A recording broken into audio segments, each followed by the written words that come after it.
Dinner meeting ಮಾಡಲಿ, ಬಹಳ ಸಂತೋಷ. ಇದು ಡಿ ಕೆ ಶಿವಕುಮಾರ್ ಅವರ ಹೇಳಿಕೆ. ಬರ್ತಾರೆ, ಊಟ ಮಾಡ್ತಾರೆ, ಬಹಳ ಸಂತೋಷ ಅಂದಿದ್ದಾರೆ ಡಿ ಸಿ ಎಂ.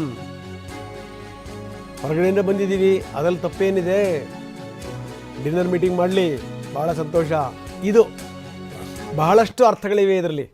ಹೊರಗಡೆಯಿಂದ ಬಂದಿದ್ದೀವಿ ಅಂತಂದ್ರೆ ಏನು? ಹೊರಗಡೆಯಿಂದ ಬಂದಿರೋಂಥವ್ರು ಯಾರು? ಸಿದ್ದರಾಮಯ್ಯನವ್ರ ಬಗ್ಗೆ ಹೇಳಿದ್ದ, ಬೇರೆಯವ್ರ ಬಗ್ಗೆ ಹೇಳಿದ್ದ, ಅಥವಾ ನಮ್ಮನ್ನು ದೂರ ನಿಲ್ಲಿಸ್ಯಾರೆ, ನಾವು ಹೊರಗಡೆಯಿಂದ ಬಂದಿರುವಂಥವ್ರು ಅನ್ನೋ ಮನೋಭಾವನೆ ಏನಾದರೂ ಇದೆಯಾ ಅಂತ ಕೇಳಿದ್ರ? ಇದು ಡಿ ಕೆ ಅವರ ಮಾತು. ಸರ್, ರಾತ್ರಿ ಡಿನ್ನರ್ ಮೀಟಿಂಗ್ ಆಗಿದೆ ಸರ್, ಮಾಡಲಿ, ಸಂತೋಷ. ಊಟ ಮಾಡೋದು ಬೇಡ ಅಂತ ಹೇಳಕ್ ಬರ್ತದ? 4-5 ಜನ ಅಷ್ಟೇ ಇದ್ದಿದ್ದು ಅಂತ ಸರ್, ಬೇರೆ ಸರ್ ನನಗೆ ಯಾಕೆ ಅದೆಲ್ಲ? ಈಗ ಬರ್ತಾರೆ, ಊಟ ಮಾಡ್ತಾರೆ, ಈಗ ಹೊರಗಡೆಯಿಂದ ಬಂದಿದ್ದೀವಿ, ಎಲ್ಲ ಸೇರಿದ್ರು ತಪ್ಪೇನಿದೆ? ಸರ್, ರಾತ್ರಿ ಡಿನ್ನರ್ ಮೀಟಿಂಗ್ ಆಗಿದೆ ಸರ್, ಮಾಡಲಿ, ಸಂತೋಷ. ಊಟ ಮಾಡೋದು ಬೇಡ ಅಂತ ಹೇಳಕ್ ಬರ್ತದ? 4-5 ಜನ ಅಷ್ಟೇ ಇದ್ದಿದ್ದು ಅಂತ ಸರ್, ಬೇರೆ ಸರ್ ನನಗೆ ಯಾಕೆ ಅದೆಲ್ಲ? ಈಗ ಬರ್ತಾರೆ, ಊಟ ಮಾಡ್ತಾರೆ, ಈಗ ಹೊರಗಡೆಯಿಂದ ಬಂದಿದ್ದೀವಿ, ಎಲ್ಲ ಸೇರಿದ್ರು ತಪ್ಪೇನಿದೆ? ಸರ್, ರಾತ್ರಿ ಡಿನ್ನರ್ ಮೀಟಿಂಗ್ ಆಗಿದೆ ಸರ್, ಮಾಡಲಿ, ಸಂತೋಷ. ಊಟ ಮಾಡೋದು ಬೇಡ ಅಂತ ಹೇಳಕ್ ಬರ್ತದ? 4-5 ಜನ ಅಷ್ಟೇ ಇದ್ದಿದ್ದು ಅಂತ ಸರ್, ಬೇರೆ ಸರ್ ನನಗೆ ಯಾಕೆ ಅದೆಲ್ಲ? ಈಗ ಬರ್ತಾರೆ, ಊಟ ಮಾಡ್ತಾರೆ, ಈಗ ಹೊರಗಡೆಯಿಂದ ಬಂದಿದ್ದೀವಿ, ಎಲ್ಲ ಸೇರಿದ್ರು ತಪ್ಪೇನಿದೆ? ಸರ್, ಬನ್ನಿ, ನಮ್ಮ ಪ್ರತಿನಿಧಿ ಸಹದೇವ್ ಮಾನೆ ಈಗ ನಮ್ಮೊಂದಿಗೆ ನೇರ ಸಂಪರ್ಕದಲ್ಲಿದ್ದಾರೆ. ಸಹದೇವ್, ಭಾಳ ಗಮನಿಸಬೇಕಾದಂಥ ಸಂಗತಿ, ಯಾಕಂದರೆ ನೋಡಿ, ಎಲ್ಲವೂ ಕೂಡ ಸುಸೂತ್ರವಾಗಿ ಬಗೆಹರಿತು, ಎಲ್ಲವೂ ಕೂಡ ಕಗ್ಗಂಟು ಇಷ್ಟರ ಮಟ್ಟಿಗೆ ಹೂ ಎತ್ತದಂಗೆ ಸರಿಯಾಗಲಿಕ್ಕೆ ಸಾಧ್ಯನಾ ಅನ್ನುವಂಥ ಪ್ರಶ್ನೆಗಳಿದ್ದಂಥ ಸಂದರ್ಭದಲ್ಲೇ ಹಂಗಾಗ್ಬಿಟ್ರೆ ರಾಜಕಾರಣವೇ ಅಲ್ಲ ಅನ್ನುವಂಥದ್ದು ಕೂಡ ಸಾಬೀತಾಗಿದೆ. ಯಾಕಂದರೆ ಇದು ಬಿ ಜೆ ಪಿಯ ರಾದ್ಧಾಂತಗಳನ್ನು ನಾವು ನೋಡಿದ್ವಿ, ಅದನ್ನು ಮೀರಿಸುವಂಥ ರಾಜಕೀಯ ರಾದ್ಧಾಂತ ಇದು. ಎಲ್ಲವೂ ಕೂಡ ಸರಿ ಹೋಯಿತು ಅನ್ನುವಂಥ ಸಂದರ್ಭದಲ್ಲೇ ಧುತ್ತಂತ ಎದ್ದು ನಿಂತಿದೆ ಅಂಥ ಒಂದು ಸ್ಥಿತಿ. ನಿನ್ನೆ ನಡೆದಿರುವಂಥ ಮೀಟಿಂಗ್, ಆ ಮೀಟಿಂಗ್ನ ಇನ್ಸೈಡ್ ವಿವರಗಳೇನು ಸಹದೇವ್?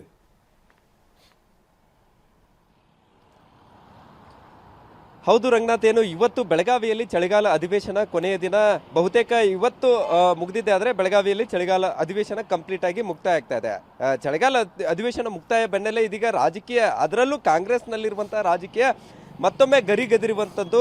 ಅದರಲ್ಲೂ ಮುಖ್ಯವಾಗಿ ಡಿನ್ನರ್ ಮೀಟಿಂಗ್ ಮೂಲಕ ಮತ್ತೊಮ್ಮೆ ವಿರೋಧಿ ಬಣಕ್ಕೆ ಒಂದು ಸಂದೇಶವನ್ನು ರವಾನಿಸುವಂತಹ ಕೆಲಸ ಸದ್ಯ ಈಗ ಸಿ ಎಂ ಸಿದ್ದರಾಮಯ್ಯ ಬಣದ ಎಲ್ಲ ಆಪ್ತರು ಮಾಡಿರುವಂಥದ್ದು. ಇಲ್ಲಿ ನಿನ್ನೆ ಸತೀಶ್ ಜಾರಕಿಹೊಳಿ ಅವರ ಮನೆಯಲ್ಲಿ ಏನು ಡಿನ್ನರ್ ಮೀಟಿಂಗ್ ಆಗುತ್ತೆ, ಬಹುತೇಕ ಮುಂದಿನ ನಿರ್ಧಾರಗಳನ್ನು ಕೈಗೊಳ್ಳಬೇಕನ್ನುವಂಥ ನಿಟ್ಟಿನಲ್ಲೇ ಚರ್ಚೆಗಾಗಿ ಈ ಒಂದು ಸಭೆ ಸೇರಿದ್ರು ಅನ್ನುವಂಥದ್ದು ಬಹುತೇಕ ಖಚಿತ. ಯಾಕಂತಂದ್ರೆ ಒಂದು ಕಡೆ ಇವ್ರು ಯಾರು ಕೂಡ ನಿನ್ನೆ ಏನು ಆಹ್ವಾನ ಮಾಡಿದ್ರು ಅವರನ್ನ ಹೊರತುಪಡಿಸಿ ಇನ್ಯಾರು ಬೆಳಗಾವಿಯಲ್ಲಿ ಇಲ್ಲ ಅನ್ನುವಂಥದ್ದೇನಿಲ್ಲ. ಡಿ ಸಿ ಎಂ ಇವರು ಇದ್ರು, ಅದರ ಜೊತೆಗೆ ಇನ್ನೂ ಕೂಡ ಆಪ್ತ ಸಚಿವರು ಸತೀಶ್ ಜಾರಕಿಹೊಳಿಗೆ ಬೇಕಾದಂತಹ ಸಚಿವರು ಕೂಡ ಸಾಕಷ್ಟು ಜನ ಇದ್ದಾರೆ. ಸೊ ಅವ್ರನ್ನೆಲ್ಲರನ್ನು ಕೂಡ ಆಹ್ವಾನಿಸುವುದನ್ನು ಬಿಟ್ಟು ಸತೀಶ್ ಜಾರಕಿಹೊಳಿ ಅವರು ಕೇವಲ C M Siddaramaiah, H C Mahadevappa, Zameer Ahmed Khan, ಅದರ ಜೊತೆಗೆ ಏನು ಪರಮೇಶ್ವರ್, ಇವರು ಮಾತ್ರ ಈ ಒಂದು ಸಭೆಗೆ ಮಾತ್ರ ಆಹ್ವಾನಿಸಿದ್ರು ಅನ್ನುವಂಥದ್ದು ನೋಡ್ತಾ ಇದ್ರೆ ಬಹುತೇಕ ಮುಂದಿನ ನಿರ್ಧಾರಗಳನ್ನು ತೆಗೆದುಕೊಳ್ಬೇಕನ್ನುವಂಥ ನಿಟ್ಟಿನಲ್ಲೇ ನಿನ್ನೆ ಡಿನ್ನರ್ ಮೀಟಿಂಗ್ ಆಗಿರುವಂಥದ್ದು. ಇಲ್ಲಿ ಒಂದು ಏನು ಸಭೆಯಲ್ಲಿ ಮುಖ್ಯವಾಗಿ ಮಾರ್ದನಿಸಿದ್ದೇನಂತಂದ್ರೆ ಸಿ ಎಂ ಸ್ಥಾನವನ್ನು ಯಾವುದೇ ಕಾರಣಕ್ಕೂ ಬಿಟ್ಕೊಡ್ಬಾರ್ದು ಅನ್ನುವಂಥದ್ದು. ನಾವೆಲ್ಲರೂ ಕೂಡ ಅಹಿಂದ ನಾಯಕರು ಸೇರಿದಂತೆ ಬಹುತೇಕ ಎಲ್ಲರೂ ಕೂಡ ನಿಮ್ಮ ಜೊತೆಗಿದ್ದೇವೆ. ಬರೀ ಅಹಿಂದ ಅಷ್ಟೇ ಅಲ್ಲದೆ ಇನ್ನುಳಿದಂಥ ಸಮಾಜದ ನಾಯಕರು ಕೂಡ ತಮ್ಮ ಜೊತೆಗಿದ್ದಾರೆ. ಸೊ ಹೀಗಾಗಿ ಸಿ ಎಂ ಸ್ಥಾನವನ್ನು ಯಾವುದೇ ಕಾರಣಕ್ಕೂ ಬಿಟ್ಕೊಡ್ಬಾರ್ದು ಅನ್ನುವಂಥದ್ದು ಒಂದು ಚರ್ಚೆ ಆಗುತ್ತೆ. ಮತ್ತು ಅಧಿವೇಶನ ಮುಗಿದ ಬಳಿಕ ಹೈಕಮಾಂಡ್ ಯಾವ ಕ್ಷಣದಲ್ಲೂ ಬೇಕಾದರೂ ಇಬ್ಬರು ನಾಯಕರಿಗೂ ಬುಲಾವ್ ಬರುವಂಥದ್ದು. ಹೀಗಾಗಿ ಅಲ್ಲಿ ಹೋದಂಥ ಸಂದರ್ಭದಲ್ಲಿ ಯಾವ ರೀತಿಯಾಗಿ ಹೈಕಮಾಂಡ್ ಜೊತೆಗೆ ಚರ್ಚಿಸಬಹುದು ಮತ್ತು ಅವ್ರನ್ನ ಹೇಗೆಲ್ಲ ಕನ್ವಿನ್ಸ್ ಮಾಡ್ಬೋದು ಅನ್ನುವಂಥ ನಿಟ್ಟಿನಲ್ಲೂ ಕೂಡ ಈ ಒಂದು ಡಿನ್ನರ್ ಮೀಟಿಂಗ್ನಲ್ಲಿ ಚರ್ಚೆ ಆಗಿದೆ ಅನ್ನುವಂಥ ಮಾಹಿತಿ ಕೂಡ ಇರುವಂಥದ್ದು. ಒಂದು ವೇಳೆ ಸಿ ಎಂ ಸ್ಥಾನದ ಬಗ್ಗೆ ಬದಲಾವಣೆ ಬಗ್ಗೆ ಏನಾದರೂ ಮಾತು ಬಂದಿದ್ದೆ ಆದರೆ ಕರ್ನಾಟಕದಲ್ಲಿ ಯಾವ ರೀತಿಯಾಗಿ ಕಾಂಗ್ರೆಸ್ ಪಕ್ಷದ ಸ್ಥಿತಿಗತಿ ಆಗುತ್ತೆ ಮತ್ತು ಸರ್ಕಾರದ ಮೇಲೆ ಎಷ್ಟರ ಮಟ್ಟಿಗೆ ಇದರ ಎಫೆಕ್ಟ್ ಆಗುತ್ತೆ ಅನ್ನುವಂಥದ್ದನ್ನು ಕೂಡ ಹೈಕಮಾಂಡ್ಗೆ ಸರಿಯಾದ ನಿಟ್ಟಿನಲ್ಲಿ ಮನವರಿಕೆ ಮಾಡಬೇಕನ್ನುವಂಥ ನಿಟ್ಟಿನಲ್ಲೂ ಕೂಡ ಈ ಒಂದು ಸಭೆಯಲ್ಲಿ ಚರ್ಚೆ ಆಗಿರುವಂಥದ್ದು. ಅದರ ಜೊತೆಗೆ ಪತ್ರ ಚಳುವಳಿ ಕೂಡ ಇಲ್ಲಿ ಮಾಡೋಕೆ ಸಜ್ಜಾಗಿರುವಂಥದ್ದು. ಕೆ ಎನ್ ರಾಜನ್ ಅವರು ಸೇರಿದಂತೆ ಬಹುತೇಕ ಎಲ್ಲ ನಾಯಕರು ರಾಹುಲ್ ಗಾಂಧಿ ಅವರಿಗೆ ಪತ್ರ ಬರಿಬೇಕನ್ನುವಂಥ ನಿಟ್ಟಿನಲ್ಲಿ, ಅಂದರೆ ಇಲ್ಲಿ ಸಿ ಎಂ ಸಿದ್ದರಾಮಯ್ಯ ಅವರನ್ನ ಬದಲಾವಣೆ ಮಾಡಿದ್ದೆ ಆದರೆ ರಾಜ್ಯದಲ್ಲಿ ಎಷ್ಟರ ಮಟ್ಟಿಗೆ ಅಹಿಂದ ಮತದಾರರು ಈ ಒಂದು ಕಾಂಗ್ರೆಸ್ ಪಕ್ಷವನ್ನು ಬಿಟ್ಟು ದೂರ ಸರಿಯಲಿದ್ದಾರೆ ಅಥವಾ ಇದು ಸರ್ಕಾರದ ಮೇಲೆ ಯಾವ ರೀತಿಯಾಗಿ ಪರಿಣಾಮ ಬೀರಿ ಮುಂದಿನ ದಿನಗಳಲ್ಲಿ ಕಾಂಗ್ರೆಸ್ನ ಅಧೋಗತಿ ರಾಜ್ಯದಲ್ಲಿ ಆಗುವಂಥ ಸಾಧ್ಯತೆ ಕೂಡ ಇರುವಂಥದ್ದು. ಇದನ್ನ ಸರಿಯಾದ ರೀತಿಯಲ್ಲಿ ಮನವರಿಕೆ ಮಾಡುವಂತಹ ನಿಟ್ಟಿನಲ್ಲೂ ಕೂಡ ಒಂದು ಕಡೆ ಪತ್ರ ಚಳವಳಿ, ಇನ್ನೊಂದು ಕಡೆ ಹೈಕಮಾಂಡ್ಗೆ CM ಸಿದ್ದರಾಮಯ್ಯ ಅವರೇ ಎಲ್ಲವನ್ನು ವಿವರಿಸಬೇಕನ್ನುವಂಥ ನಿಟ್ಟಿನಲ್ಲೂ ಕೂಡ ಚರ್ಚೆ ಆಗಿದೆ. ಅದರ ಜೊತೆಗೆ ಜನವರಿ ತಿಂಗಳಿನಲ್ಲಿ ಅಂದ್ರೆ ಮುಂದಿನ ತಿಂಗಳು ಬೆಂಗಳೂರಿನಲ್ಲಿ ಅತಿ ದೊಡ್ಡ ಅಹಿಂದ ಸಮಾವೇಶ ಮಾಡೋಕ್ಕೂ ಕೂಡ ಇಲ್ಲಿ ಚರ್ಚೆ ಮಾಡಿ ಪ್ಲಾನ್ ಅನ್ನ ಮಾಡ್ಕೊಳ್ತಾ ಇರುವಂಥದ್ದು. ದಾವಣಗೆರೆಯಲ್ಲಿ ಯಾವ ರೀತಿಯಾಗಿ ಸಿದ್ದರಾಮೋತ್ಸವ ಮಾಡಿದ್ರು ಅದೇ ಮಾದರಿಯಲ್ಲಿ ಅಹಿಂದ ಸಮಾವೇಶವನ್ನ ಮಾಡಬೇಕು. ಇದಕ್ಕೆ ತನುಮನ ಸೇರಿದಂತೆ ಎಲ್ಲರೂ ಕೂಡ ಒಟ್ಟಾಗಿ ದುಡಿಯೋದರ ಜೊತೆಗೆ ಅಹಿಂದ ಯಾವಾಗಿರಲು ಸಿದ್ದರಾಮಯ್ಯವರ ಹಿಂದಿದೆ ಅನ್ನುವಂಥ, ಅಹಿಂದ ಶಕ್ತಿ ಸಿದ್ದರಾಮಯ್ಯವರ ಹಿಂದಿದೆ ಅನ್ನುವಂಥ ನಿಟ್ಟಿನಲ್ಲೂ ಕೂಡ ಒಂದು ಸಂದೇಶ ರವಾನಿಸುವಂಥ ನಿಟ್ಟಿನಲ್ಲಿ ಚರ್ಚೆ ಕೂಡ ಆಗಿರುವಂಥದ್ದು.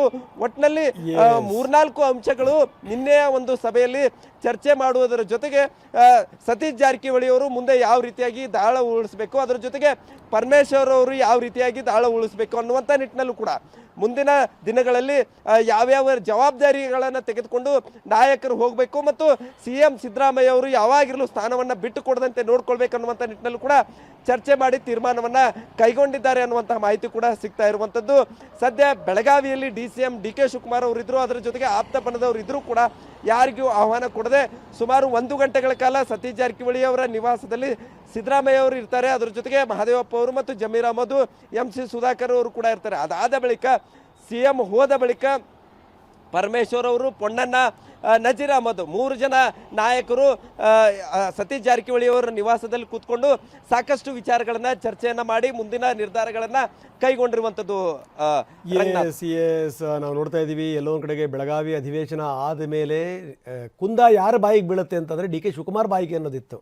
ಆದರೆ ಇಲ್ಲ, ಬೆಳಗಾವಿ ಅಧಿವೇಶನ ಮುಗಿಸ್ಕೊಂಡು ಆದಮೇಲೂ ಕೂಡ ಈ ಕುಂದ ಬಾಯಲ್ಲಿ ತುಂಬ್ಕೊಂಬರುವಂಥವ್ರು ಸಿದ್ದರಾಮಯ್ಯನವರೇ. ಯಾಕಂದರೆ ಅಷ್ಟು ಸುಲಭವಾಗಿ ಬಿಟ್ಕೊಡುವಂಥ ಲಕ್ಷಣಗಳು ಇಲ್ಲವೇ ಇಲ್ಲ. ಥ್ಯಾಂಕ್ ಯು ವೆರಿ ಮಚ್ ತಮ್ಮೆಲ್ಲ ಮಾಹಿತಿಗೆ ಸಹದೇವ್ ಮಾನೆ.